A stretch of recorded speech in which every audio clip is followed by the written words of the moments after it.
What's up, guys? My name is Elias, and next week James Gunn's Superman officially releases in theaters. So you know what we gotta do. We gotta go through our Everything Superman watch list, and next up we are talking about 1980 Superman 2. Richard Donner, who directed the first Superman in 1978, was actually fired from the producers due to them wanting to release Superman 1 and 2 simultaneously, so that resulted in the hiring of Richard Lester, who at the time was known for the Three Musketeers and the Four Musketeers.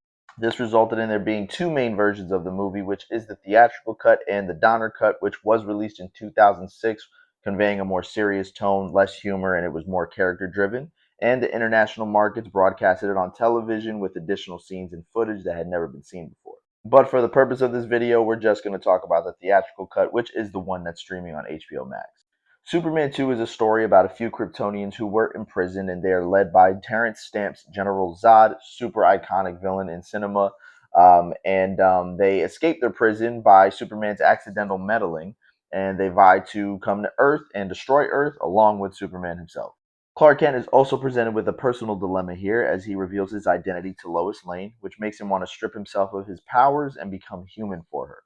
But obviously, once General Zod and the other Kryptonians come to Earth, he realizes the threat that's at hand, so he just gets his powers back and he starts kicking some butt. If you couldn't tell by the premise alone, this is easily the most action-oriented of the four Christopher Reeves movies. Albeit it is in 1980, so some of it is very corny and dated, but for the movie itself, it is awesome.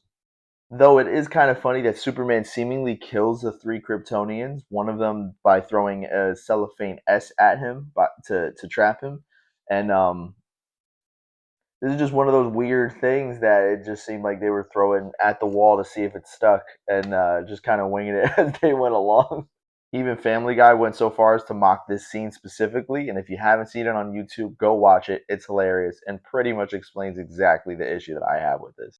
Overall, though, I do think this movie is a low-key banger. Like I said, for 1980, it is kind of corny, but at the same time, it's still pretty entertaining. I don't really agree with the way that Superman makes Lois forget his identity just by like giving her a kiss. I feel like they just kept throwing different powers at Superman. I know he's like godlike, but at the same time, like none of these powers were displayed in the comic books. So I don't know what they were going for, but hey, it's a fun movie, and if you haven't seen it yet, I would definitely suggest going to check it out.